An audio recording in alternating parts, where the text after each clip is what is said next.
Hey guys, Alex and Ned from 7th Hour Films back again with Good Omens. Last time around we had The Clue. What happened on that one?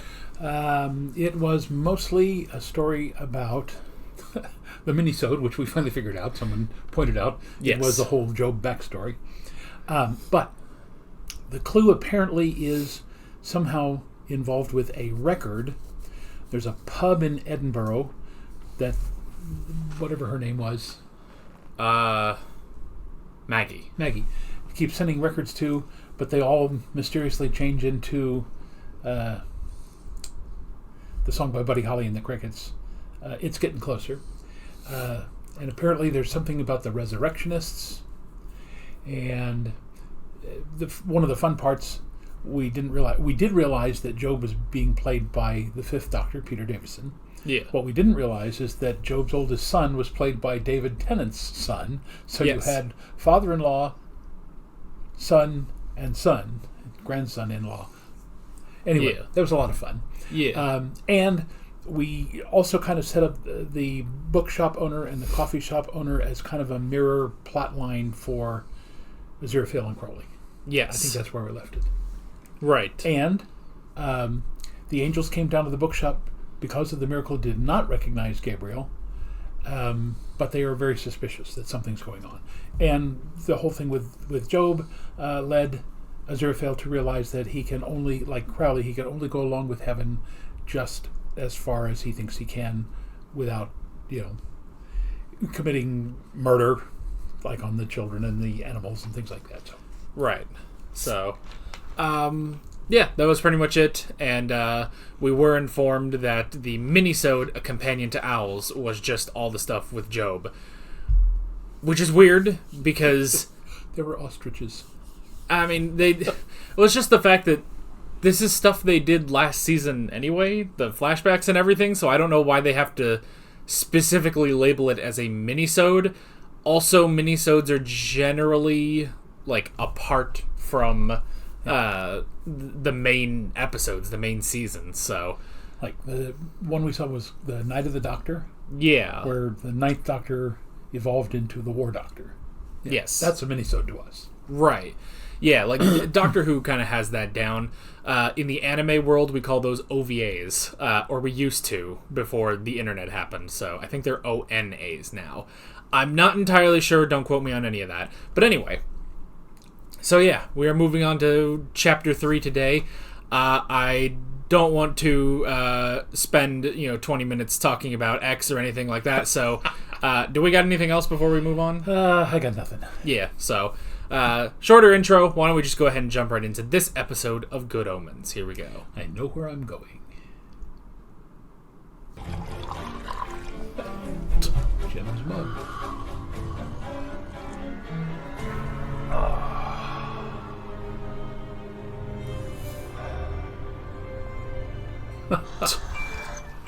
How can I help you? Well, sir, as you may know, as a human police officer, I can unobtrusively monitor you without raising suspicion. Indeed you can. Great. Well, could I come in and do it inside, please? Only because it's really noisy out here. I can't hear anything. By all means. Just really trying. You know what I thought, though? Is that actually Aziraphale? Or is that Crowley in disguise? The Cup of tea, officer? officer, the angel, Yes? looks a lot like Human police officer. Kamala Khan Accept the comment. in Then Ms. so Marvel. shall I. I know it's not the same actress, but she does look very similar.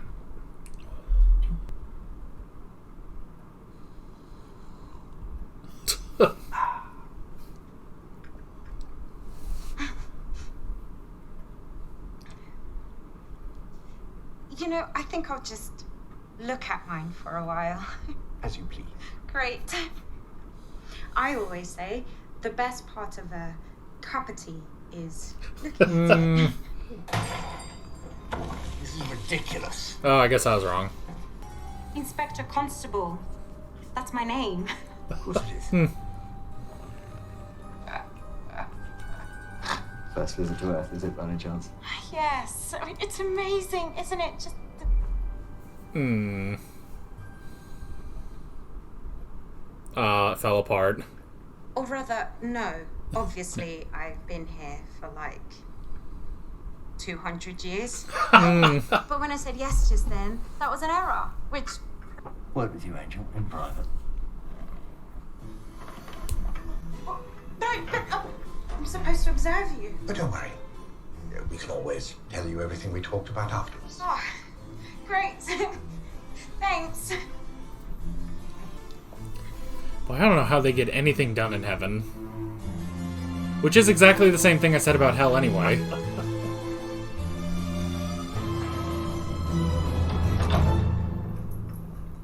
I don't know how you lot have managed to stay in charge of this time. Exactly. We have we? Now, we're going to Edinburgh. It's always good to tell your car before you go.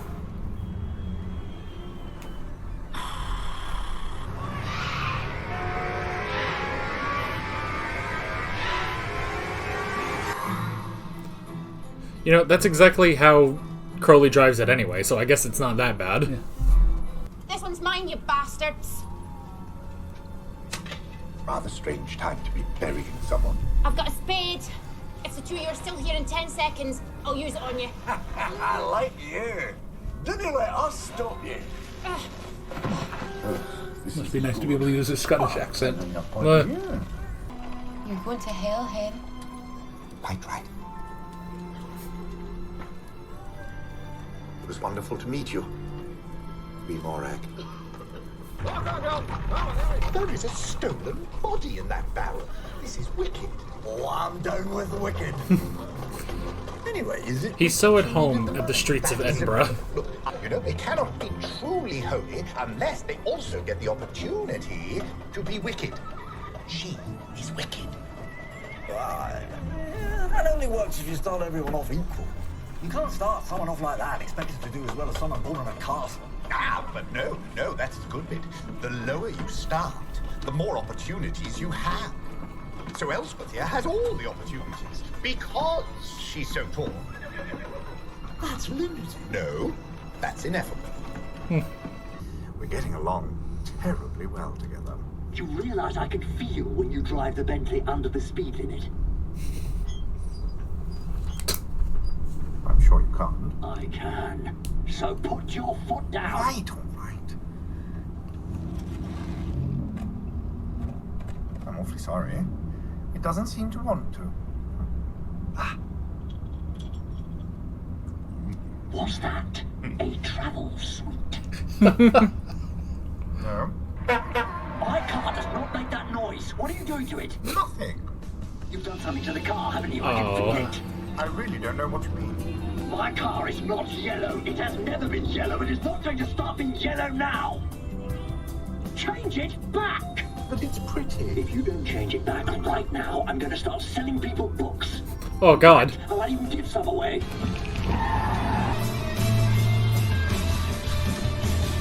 Monty Python clouds. I just assume that's what Scotland looks like. Did you see Nessie in the background?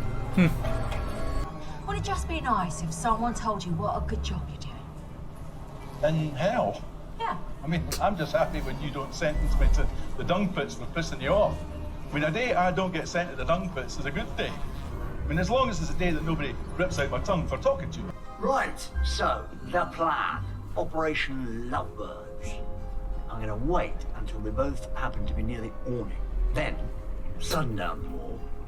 They're back out of the rain, bump into each other, look into each other's eyes, and ba-boom. He's very committed to That's this. the plan. It's terrible, buying the bodies. But I'm trying to teach students anatomy and basic physiology. I don't like it any more than you do, Dr. McFell. The trouble is, there are never enough murders. I'm sorry. Murderers get hanged. No one cares if we cut up murderers. Excellent idea. More murders. I'll drink to that. But if you're in such... Well, that's a foot. So it's definitely not a foot. That's my point. If you two smart gentlemen can't identify it, then what are my students to make of it? I removed this tumor from a 7-year-old boy. Oh dear. And is he... And that is why we need a steady supply of cadavers. I'm just trying to save lives and teach students. Either end up with a knighthood or condemned as a resurrectionist and hanging from a rope. I don't know, you're thinking a lot, which probably means it's going to end up being the latter in this day and age. Yeah. Chance, among those present. Listen, I serve hundreds of people a week. I'm not going to remember some... Well, yeah. Oh. Aye, okay. I remember him. Was he in there? Oh, no. Who's he with? Oh, I don't know. Just another Mason. A Mason? Well, he's a Mason himself, isn't he? He was sitting with another one of them. We often get them in here. There's a lodge next door. It's the first time I've seen one in a fancy grey suit, though. Body snatching alleviates human suffering. That is a good thing. So, I can help this time. I don't trust you. I don't know what you did, but you made that happen. Aye, tell that to the poor souls who will not get into heaven because their bodies are all chopped into wee pieces. Well, that isn't how it actually... Heaven isn't all it's cracked up to be.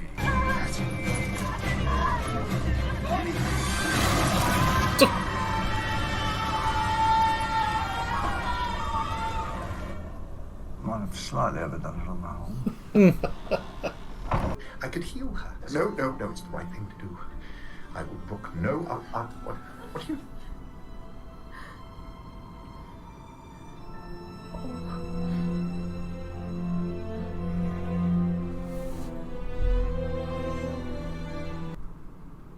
Well, what if you fetch the cart?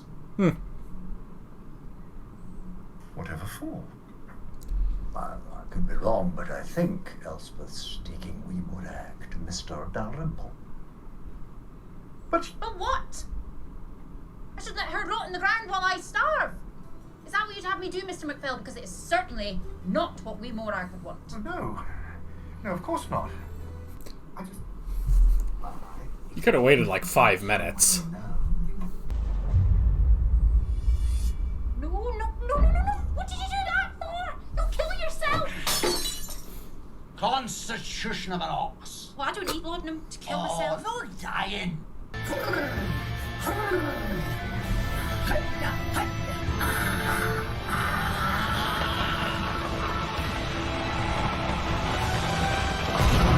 A little too far there.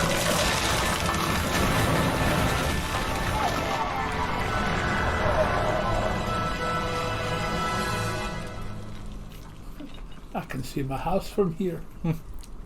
The Scottish kaiju. Buy a farm. And be good. Not just pretendy good, but properly good.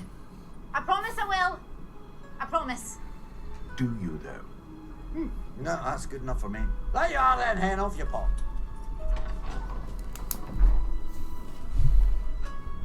Laudanum. Last time I knew that. I'm here. Well, they'll surely have noticed downstairs. You just did a very good deed indeed. Trust me, if hell noticed that little display, I'd already been.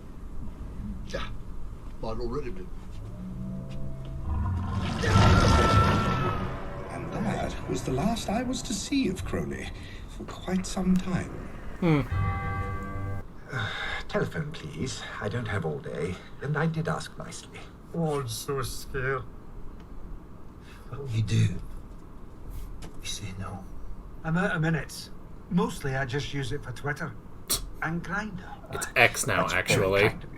Probably filmed this 2 years ago, though. I do need some privacy. Well, that worked.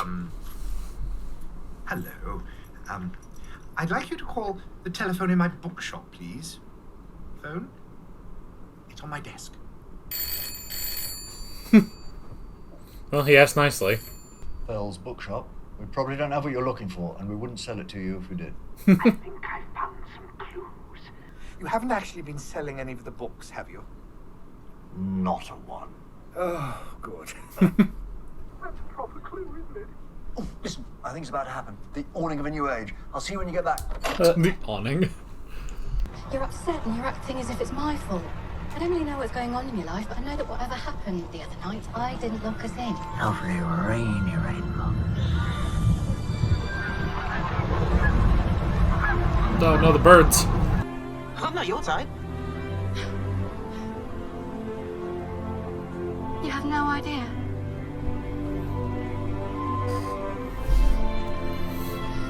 Oh, yes, it's working. Aww. Did they vavoom? I think it's fair to say, Jim, that vavooming was not the end result of that particular tempest. Uh-oh, plot. There will come a tempest, and darkness, and great storms, and the dead will leave their graves and walk the earth once more, and there will be great lamentations. Go on. Every day it's getting closer. What are we talking about now? And if you won't let me in, Not technically something I can do. Beelzebub and the Dark Council and all the forces of hell will declare war. On me? On your friend. Where is he, by the way?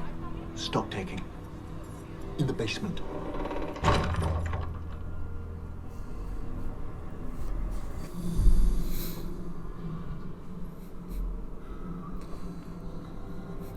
Oh, I didn't realize demons were like vampires. If any harm comes to Aziraphale because of this, I will. Yes? Oh, it doesn't matter. It's too late for that now, isn't it? It's always too late.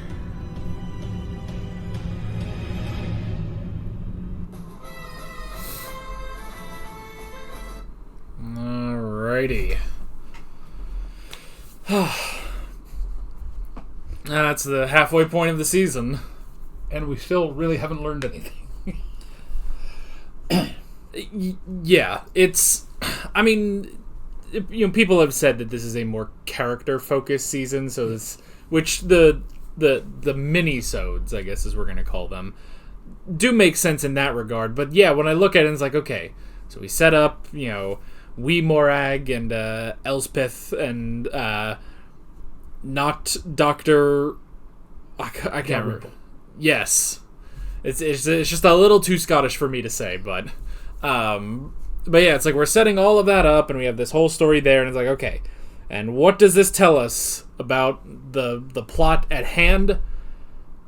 That Gabriel went to a bar named after that guy. Yeah. That doesn't really tell us anything. Was there with someone in a gray suit. Yeah. Now that's an interesting thing because I feel like, see, this is where I'm like bringing in my Better Call Saul brain, because that whole show, like there are whole video essays on how color affects that show. It's ridiculous, as well as Breaking Bad.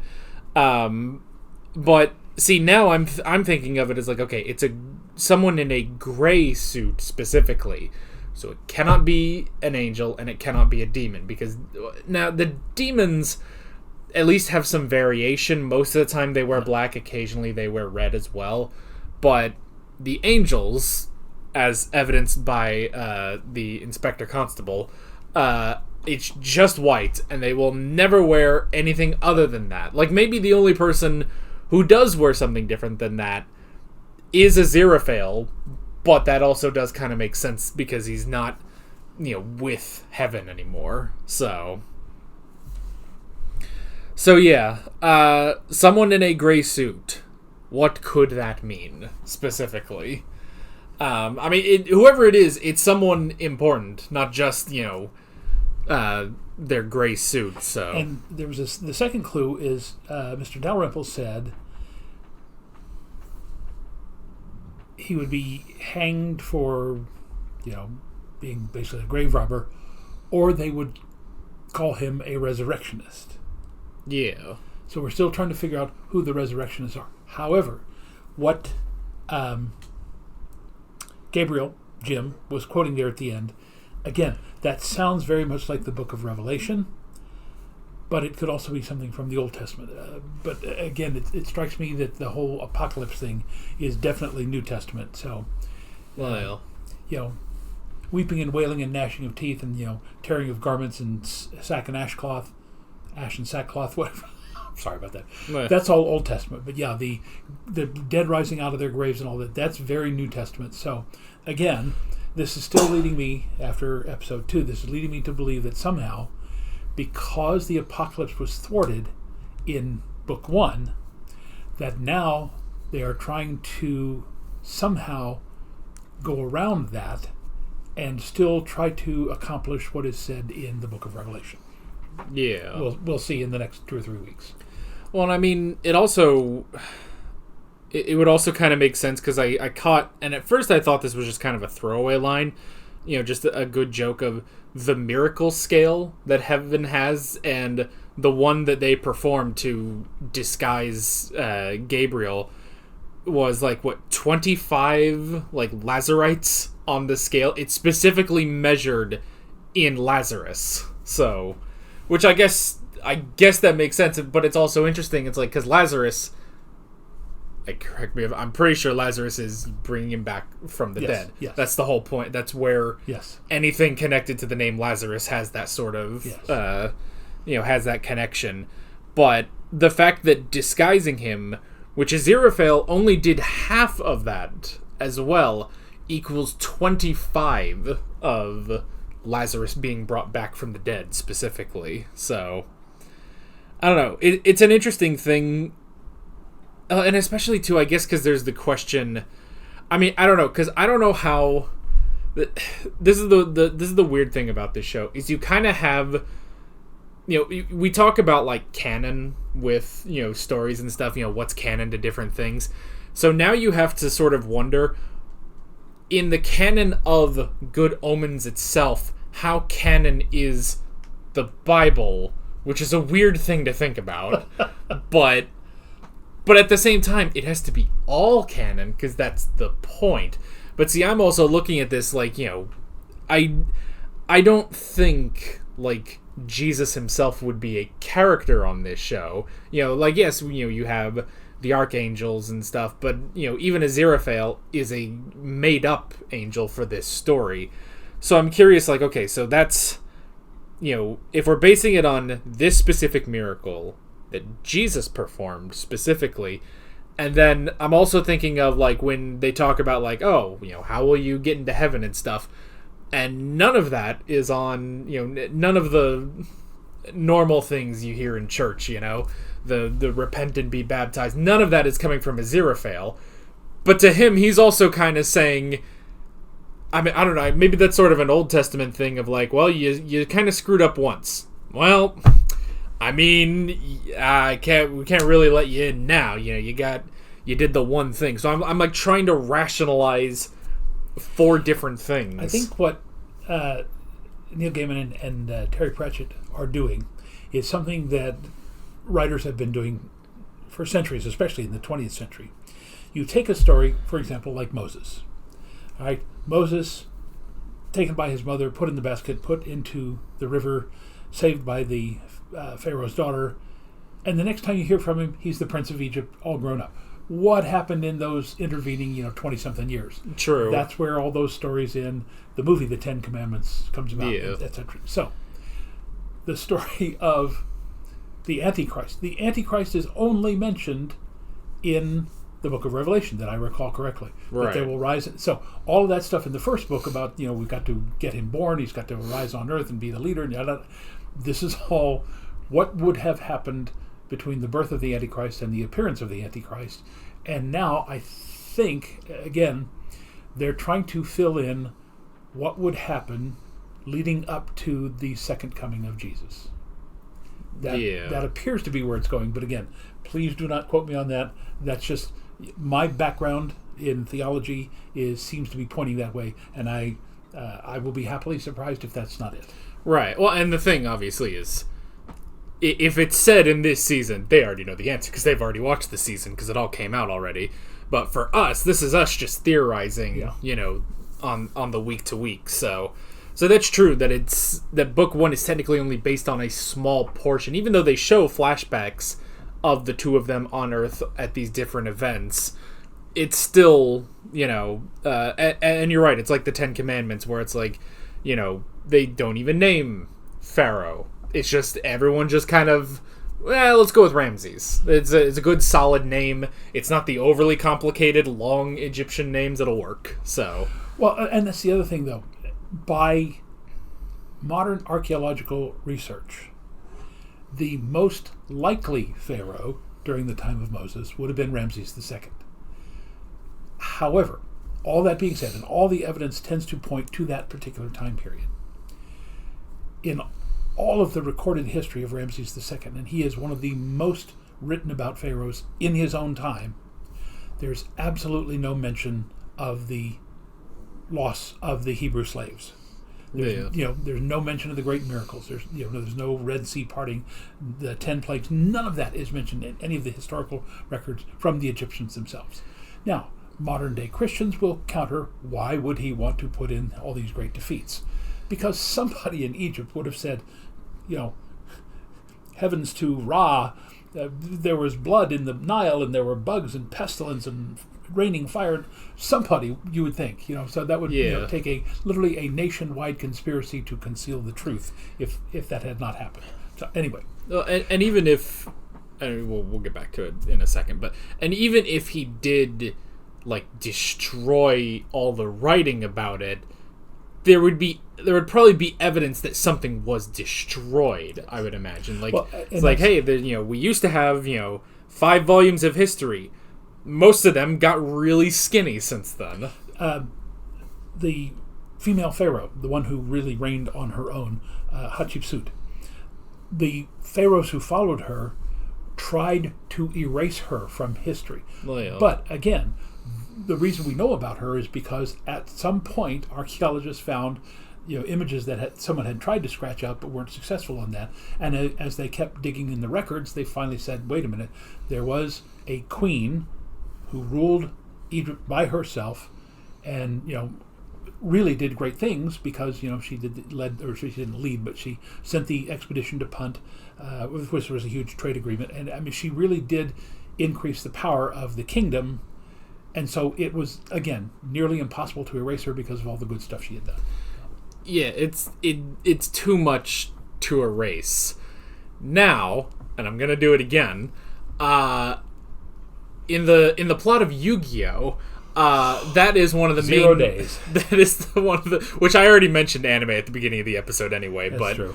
But in that, the whole thing revolves around the spirit of the Millennium Puzzle is the nameless pharaoh who specifically he locked away the great demon, and in order to do that, he had to just erase his name. He erased his memory, all of it, and every portion, even on his tomb, his name is just completely gone. But that's just his name. Everything else, even there's another point. This is gonna sound weird. There's a non-canon part of Yu-Gi-Oh where they meet Alexander the Great, and I know what I'm saying, but there's a point where he says. Oh yes, I've heard the legends of the nameless pharaoh, and I hear he was such a great ruler, and it's like, so people know about that, they just don't know his name specifically. So it's too much to erase an entire person, but that's, or an entire 10 plagues that happened upon Egypt. So anywho, I'll always have, hey, it wasn't Dragon Ball this time, so I want it to be known. Because you hate the Egyptian stuff in Yu-Gi-Oh! And to an extent, I get it. I will say, the rest of the game afterwards, and especially after the original series ended, drops all the Egypt stuff and just goes to different things. And the card game itself, we've got, these sort of cyber, internet-based monsters and stuff now, and so it's fine. So it's not all... Because I know for 20 years you've had a negative view of Yu-Gi-Oh! It does branch out. That said, there are cards that are based on the Nordic gods as well. So, anywho, we were making a point. Yes. And I think I mentioned this before. Right after retiring, I read a series of books called The Iron Druid Chronicles. And it's about an Irish druid who had lived more than 2,000 years.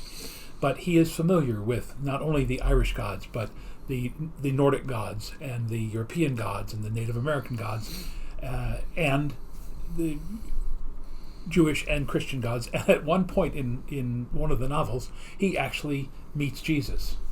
And Jesus presents himself in the modern world as pretty much what he looked like, the long hair, but he's a very mellow, very laid-back kind of guy. And he says to the leading character, he says, you've got a big choice to make here. The path that you're about to embark on is going to lead to chaos. And I understand if you do that, you're doing it because you think it's the right thing to do. But Jesus just says to him, it's not. You should avoid it. You should forget about it. And then the hero says, but bad things will happen. It's like Luke Skywalker in his training.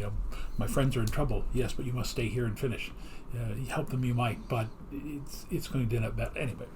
So yeah, Jesus is a character.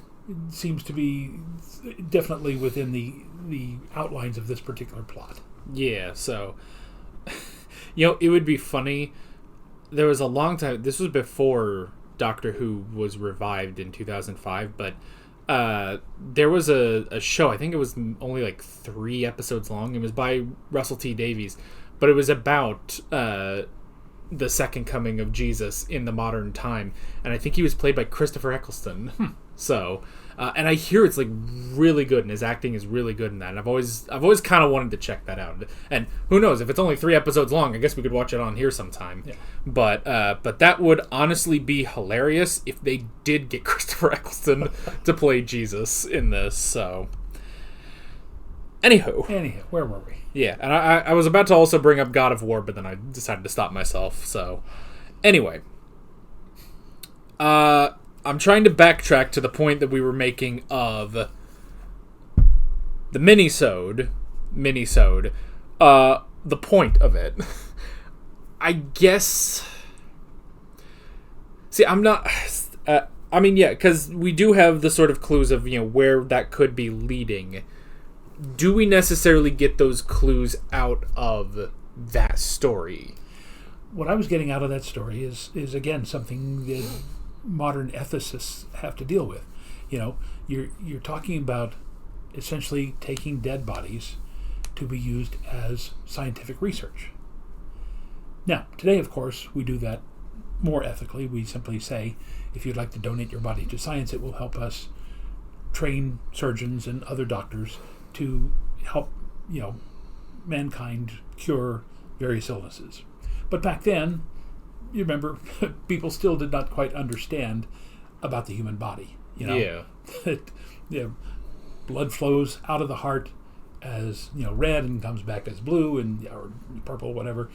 And so these guys in Scotland, in England, and places like Boston, Philadelphia, in the late 1800s, these were the first guys to say, wait a minute, this is all interconnected, and if we were to remove this particular diseased portion, perhaps we could save the whole body. Was it unethical? Yes. Did it lead to a lot of what we now call miracles of modern science? Yes.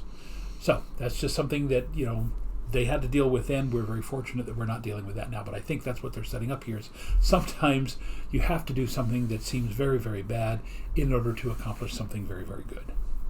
Yeah, which could also kind of build on last episode of, even though it was a good thing in saving Job's kids, but it was a bad thing, especially for Aziraphale, to lie, especially on his word as an angel. So yeah, you're right. It could be like that. I was actually watching.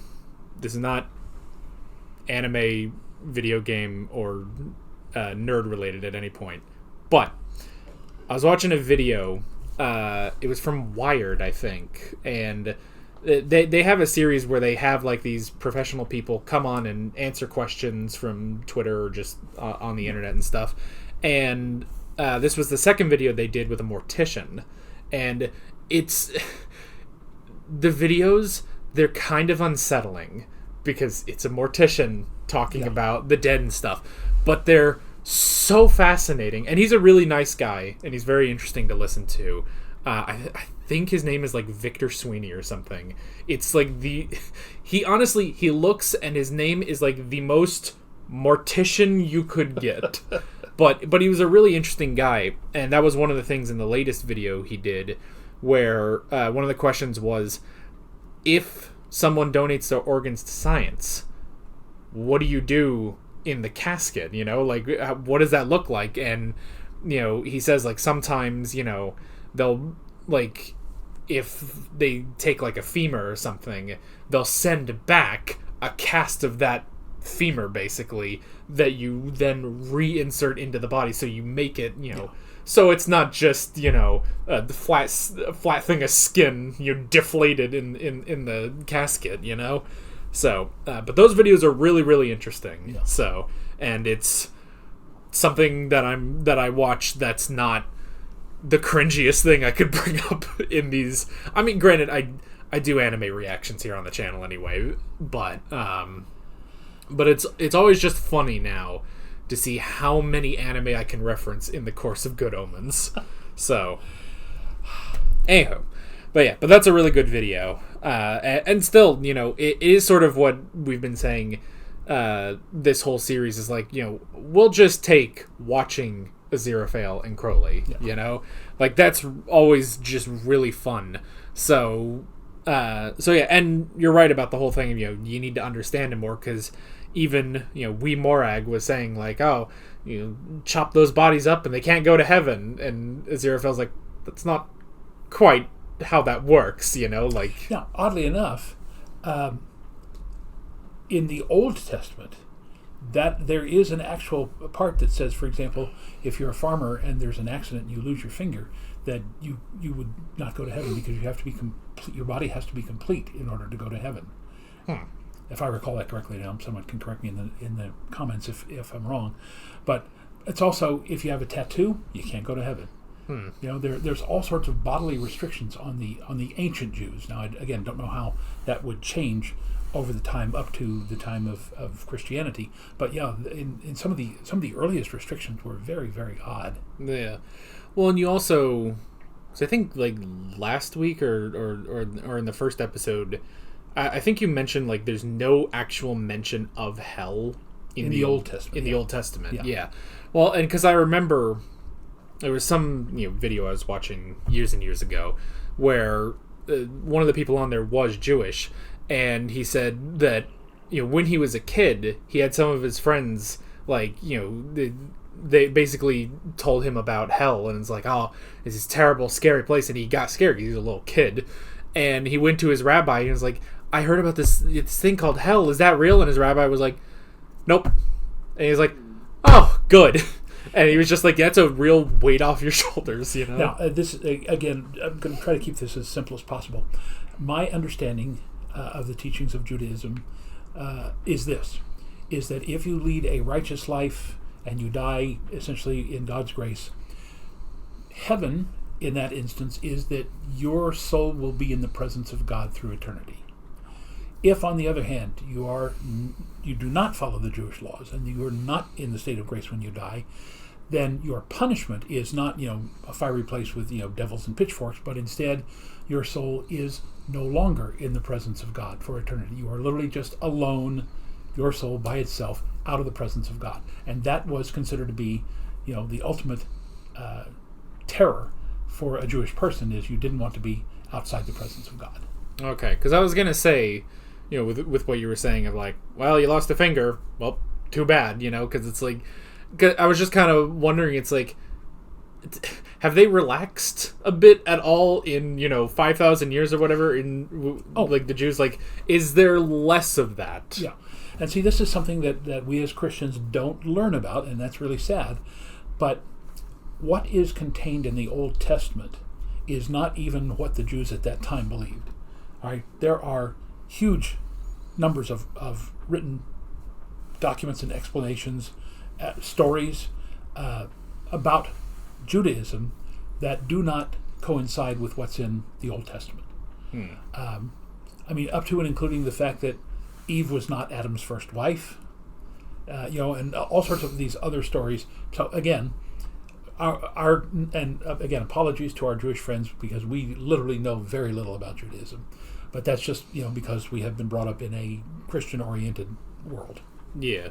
So, and yeah, when we're going off of bases of limited knowledge that we have in a show, a comedy show of David Tennant growing to like 30 feet tall because he got drunk on poison. So, and that's what you get when you come to these videos is these great theological, philosophical questions and anime and British humor and God of War references. So we've really gone all over the place. Do we have anything else? I did like the moment where Beelzebub was like, it would be nice if someone just said "good job," and that was kind of an interesting little scene because I don't know if that's gonna go anywhere or not, but it's like it does kind of feel like especially because Aziraphale and Crowley have already sort of they've distanced themselves from the extremes of heaven and hell. It would be kind of interesting to see more of them maybe kind of doing that. Now, granted, in heaven they're very uptight. In hell, they're very, rebellious and I guess demonic and everything. So maybe they wouldn't quite flow there, but that was just an interesting scene of like, Beelzebub just wants a little affirmation, just a little, but nobody in hell. And then you had the one guy. It's like, well, as long as I'm not sent to the pits or get my tongue ripped out, I count it as a good day, So there's a wonderful old joke about the dung pits, but I'll tell you that one later. All right.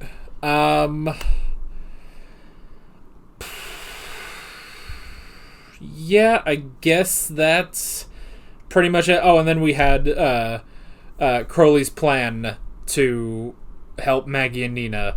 Unfortunately, not going as well as he expected. If he had just done a little bit more, made it more of a solid awning, maybe. Because at first, like when they showed it, like I just didn't pick up on that was gonna happen. That it was just gonna completely collapse on them. But yeah, but he was close. He was really close. So, that's pretty much all I got. Anything else? I got nothing. All right, then next time we'll move on to episode 4. With all that being said, we're Alex and Dad from 7th Hour Films, and we will see you guys next time. Take care. Alright guys, thanks for watching this video. There's a bunch of links on screen if you want to go click around any of those. There's a playlist for all of our Good Omens reactions, as well as another video you can go click on if you want. There's also a subscribe button and a Patreon button on screen, as well as other links in the description if you want to go check out any of those. See you guys later.